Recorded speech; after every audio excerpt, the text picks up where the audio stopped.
Il y a 10 ans, un jeune père de famille, dont nous catéchisions les enfants à Lyon, mourait en quelques mois d'un cancer. Et son image memento mentionnait que face à la perspective de la mort, il avait offert sa vie pour l'unité de l'Église.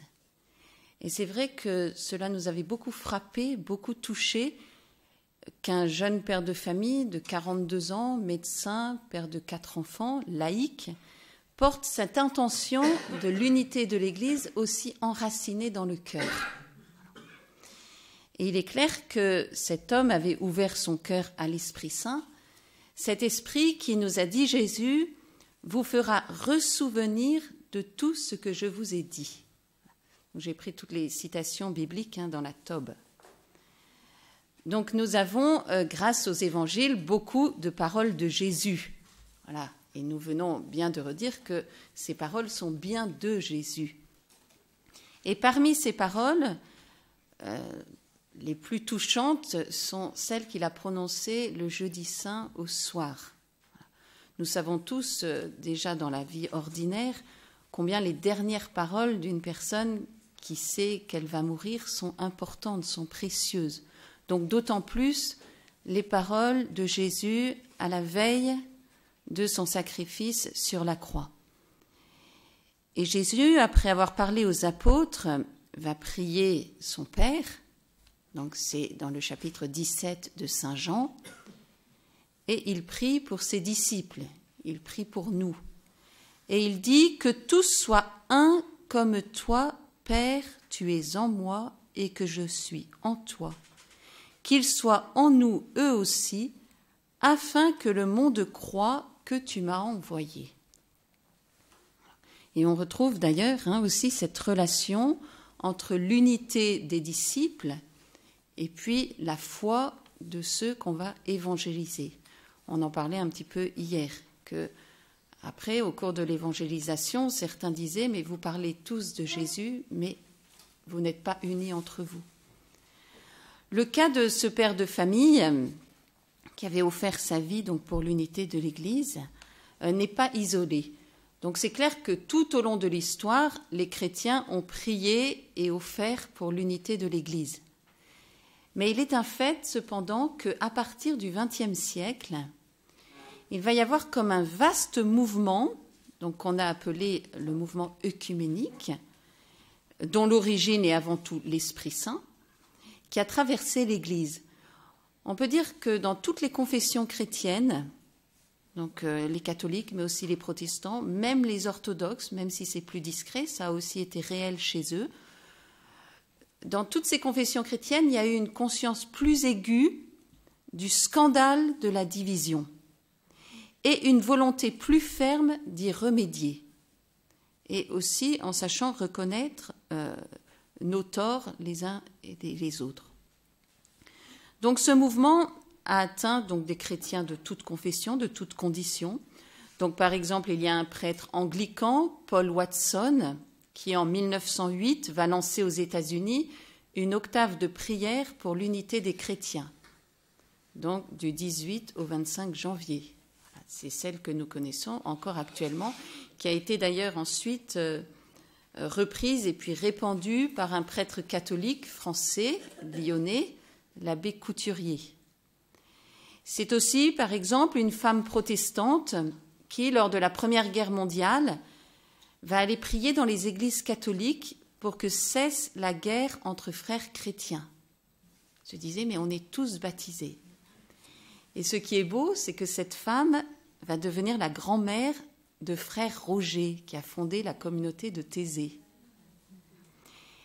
C'est aussi, par exemple, une religieuse catholique, la bienheureuse Marie-Gabrielle, donc une trappistine, qui, en 1939, meurt en Sardaigne après avoir offert sa vie aussi pour l'unité de l'Église. Et puis, dans notre famille religieuse, nous aimons rappeler que notre père fondateur, le père Lucien Marie Dorn, avait fait graver la phrase « Ut sint unum » sur son calice d'ordination. Le but du mouvement œcuménique est donc de retrouver la pleine communion qui existait dans l'Église de la Pentecôte. Et on a un très beau témoignage de cette église de la Pentecôte dans le livre des Actes des Apôtres. Si on regarde les 2 premiers chapitres du livre des Actes des Apôtres, que voit-on? On voit que les disciples sont réunis au Cénacle. Le Cénacle, c'est le lieu de l'institution de l'Eucharistie, autour de la Vierge Marie, avec Pierre, le premier pape, qui, on le voit tout de suite, a un pouvoir de décision. On voit qu'il va dire, on va remplacer Judas, donc il va y avoir l'élection, la désignation de Matthias. Et puis les apôtres, ils gardent dans leur cœur tout ce que Jésus leur a transmis, avec ce désir de le transmettre à leur tour. Donc, vous voyez, on voit la tradition. Voilà. Et d'ailleurs, juste avant l'événement de la Pentecôte, on voit Jésus qui envoie ses apôtres en mission, voilà, en disant, enseignez, voilà, transmettez-leur tout ce que je vous ai dit, baptisez-les, donc on voit bien les sacrements, donnez-leur les sacrements, apprenez-leur à garder mes commandements, on voit déjà la morale, vous voyez, tout est contenu dans cette église de la Pentecôte. On pourrait se dire, alors cette église de la Pentecôte, est-ce qu'elle continue à exister, cette église de Jésus? Oui. Et la pensée catholique est très claire, elle est bien exprimée par Jean-Paul II dans son encyclique Ut Unum Sint, dont je me suis beaucoup servi pour cette intervention. Donc, cette encyclique a été promulguée en 1995. Voici ce que dit Jean-Paul II. Les éléments de cette Église, et il parle de l'Église de Pentecôte, existent, unis dans toute leur plénitude dans l'Église catholique et sans cette plénitude dans les autres communautés où certains aspects du mystère chrétien ont parfois été mieux mis en lumière. L'écuménisme vise précisément à faire progresser la communion partielle existante entre les chrétiens pour arriver à la pleine communion dans la vérité et la charité. Donc, l'unité dans la vérité et la charité. Donc, on retrouve là la deuxième partie de l'intitulé de cette intervention et qui parle aussi d'un long chemin à parcourir. Donc, en ce qui concerne la poursuite de l'unité avec les communautés qui sont issues de la crise protestante, donc ce qui nous intéresse plus particulièrement ici, en raison du thème de ce forum, nous pouvons même parler d'un plus long chemin que celui que nous avons à parcourir avec les églises orthodoxes. Donc, ce n'est pas nécessaire de revenir sur tous les approfondissements qui ont déjà été effectués. Vous avez tous en mémoire ce qui a été dit au sujet des conséquences de la crise protestante, tant au niveau de la foi que des sacrements, que de la morale. Donc, vous ne serez pas étonnés que dans le décret sur l'écuménisme du Concile Vatican II, après avoir souligné combien les communautés issues de la crise protestante, de la Réforme, sont très différentes les unes des autres, elles n'ont pas toutes la même origine, la même doctrine, la vie spirituelle, même s'il y a un tronc commun. Et ce décret rappelle que, d'une manière générale, il faut reconnaître qu'entre ces églises et communautés d'une part et l'Église catholique d'autre part, il existe des différences d'une grande importance, non seulement d'ordre historique, sociologique, psychologique et culturel, mais surtout dans l'interprétation de la vérité révélée. Donc ce n'est pas du tout accessoire. Donc face à cela, nous pouvons nous demander, mais est-ce que c'est vraiment possible de faire l'unité si on n'a pas la même interprétation de la vérité révélée? Cette question est légitime et Jean-Paul II, dans son encyclique Ut Unum Sint, a pris le temps d'y répondre. Il dit « Si nous devions nous demander si tout cela est possible, la réponse serait toujours oui. La réponse même quand on dit Marie de Nazareth, parce que rien n'est impossible à Dieu. » Et la Vierge Marie a fait confiance elle a fait ce qui était en son pouvoir et le merveilleux projet de Dieu a pu se réaliser. Donc, demandons la grâce de comprendre que s'engager pour l'unité des chrétiens, c'est collaborer au grand et merveilleux dessein de Dieu sur l'humanité. Parce que quel est le dessein de Dieu sur l'humanité ? Il veut rassembler tous les hommes dans le Christ par son Église. L'encyclique Ut unum sint nous indique quelques pistes pour avancer sur le chemin de la pleine communion dans la vérité et dans la charité. Rappelons d'ailleurs une bonne fois pour toutes que ces deux vertus, charité et vérité, ne se font pas la guerre.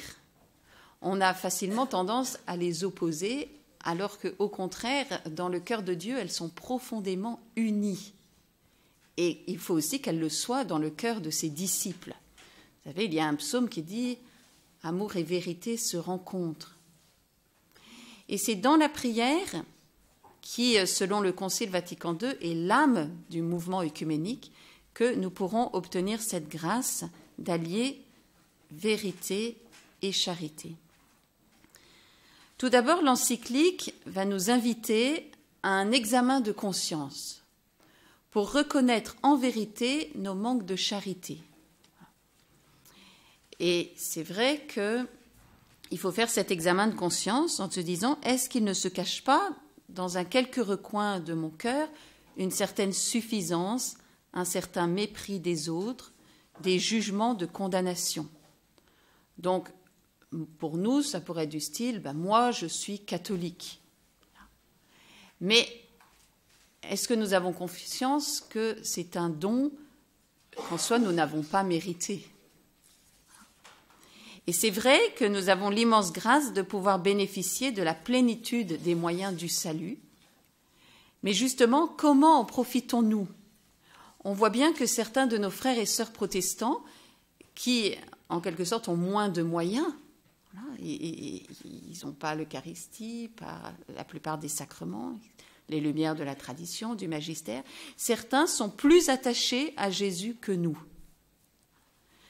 De même, bien sûr, il ne faut pas faire porter la responsabilité d'un schisme à nos frères et sœurs qui ont reçu le don de la foi dans des communautés issues du protestantisme. Il faut aussi savoir voir en eux des frères et des sœurs baptisés au nom du même Jésus-Christ mort et ressuscité pour nous. L'encyclique nous dit qu'il est également important de savoir reconnaître l'action de l'Esprit Saint dans les autres communautés chrétiennes. Et ceci est particulièrement frappant quand, par exemple, on va découvrir de véritables témoins de la sainteté chez d'autres communautés. Donc, j'ai pris l'exemple de 2 protestants. Donc, déjà, le pasteur Richard Wurmbrandt, qui est décédé en 2001 et qui a passé une quinzaine d'années dans les prisons de la Roumanie communiste. Donc, il a écrit plusieurs livres, dont un qui s'appelle « Mes prisons avec Dieu ».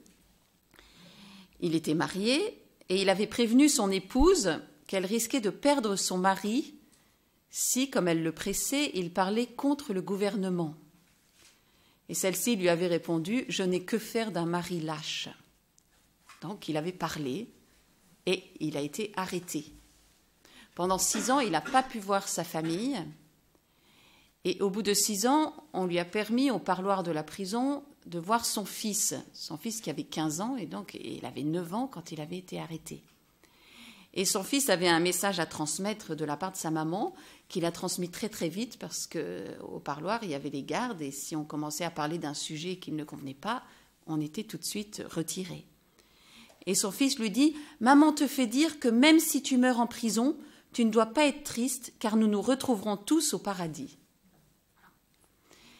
Le pasteur Wurmbrandt a été libéré suite à un dégel politique, et ensuite il priera tous les soirs avec sa femme en disant « Mon Dieu, si vous connaissez des hommes en prison que je puisse aider, des âmes que je puisse conduire au salut, renvoyez-moi là-bas, je l'accepterai volontiers. » Et son épouse concluait « Amen ».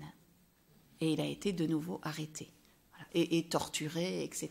Donc c'est sûr qu'on peut se sentir tout petit et voir en lui un frère. Il y a aussi le pasteur David Wilkerson. Donc certains ont peut-être lu La Croix et le Poignard ou bien vu son adaptation en film. C'est un pasteur qui s'est vraiment laissé conduire par Jésus, ça c'est sûr, qui n'était pas du tout préparé au genre de ministère où il va être conduit par Jésus et qui va aller dans les banlieues difficiles de New York pour aider les drogués, les prostituées, etc. Il n'avait jamais rêvé à ce genre de ministère, mais il s'est laissé conduire petit à petit.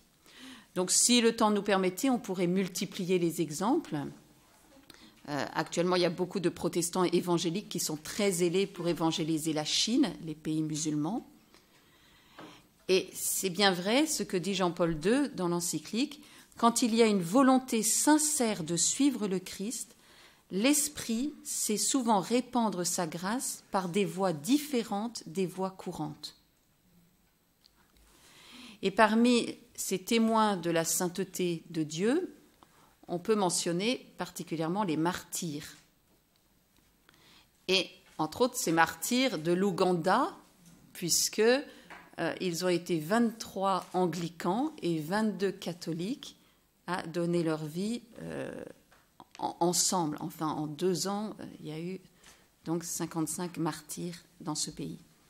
Donc on peut espérer, à la suite de notre pape François, qui disait « Comme dans l'Église primitive, le sang des martyrs fut la semence de nouveaux chrétiens, de même aujourd'hui, le sang des martyrs doit être une semence d'unité entre les croyants, signe et instrument d'un avenir de communion et de paix. » Enfin, il est clair qu'un élément essentiel de la poursuite de l'unité est l'amour de la vérité. Et il y a quelques réflexions fondamentales dans l'encyclique Ut Unum Sint qu'on ne peut mettre de côté. L'encyclique nous dit « Gardez une conception de l'unité qui tienne compte de toutes les exigences de la vérité révélée. Cela ne signifie pas que l'on mette un frein au mouvement écuménique.